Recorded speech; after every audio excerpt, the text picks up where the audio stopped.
Captain America embodies all the virtues that Americans and Canadians wish they had.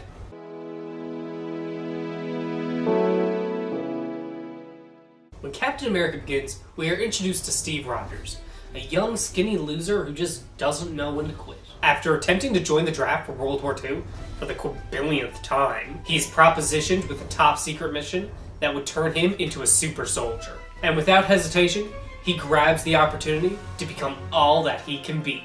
Captain Propaganda!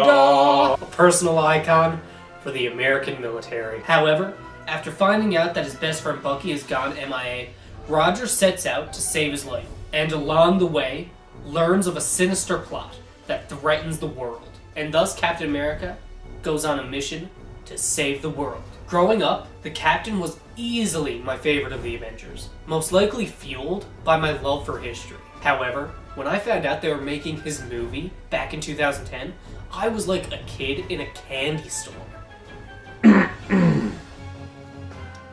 Fine. I was like me in a candy store. And when I finally saw the movie, I was blown away. While the story jumps from point to point quickly, making the pacing seem rushed at times, the exciting nature behind it almost completely made up for this, especially during the action scenes. The best thing about this movie, however, is that it never loses focus off its main character, the Cap, completely developing his character and doing great justice for the comics. Adding to that, Chris Evans' portrayal was amazing, but let's talk about that a little bit more in the...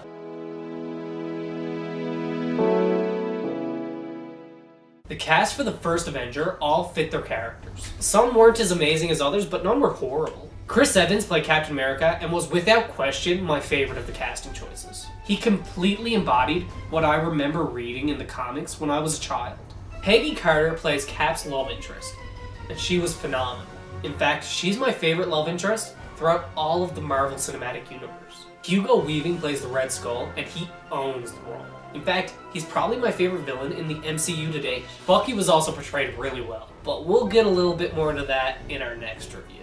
On a side note, all of the characters' costumes were amazing and really helped further their personalities. Especially Red Skull. I mean, like, think about it. They could have screwed him up so easily. I mean, like, he could have ended up like Green Goblin.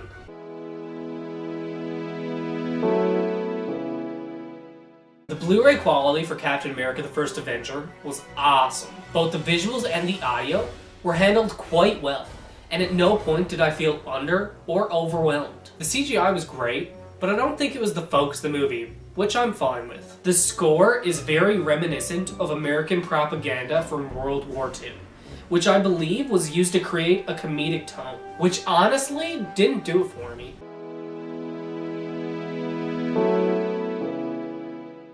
All in all, Captain America the First Avenger was an amazing movie. It was an outstanding introduction for a character, and completely did him justice. Captain America is, and always will be, one of my favorite comic book movie adaptations. And it's for that reason that I do recommend that you buy this on Blu-ray, no matter how pricey Disney makes their movies. Because Captain America gets an 8 out of 10. So thanks for watching, guys. If you enjoyed the video, be sure to like and share it on Facebook, Twitter, and Google+.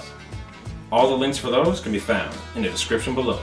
Also, don't forget to subscribe by hitting that big button over there. And while you're at it, why not click that email checkbox so that our videos don't get buried with all the other channels you're subscribed to.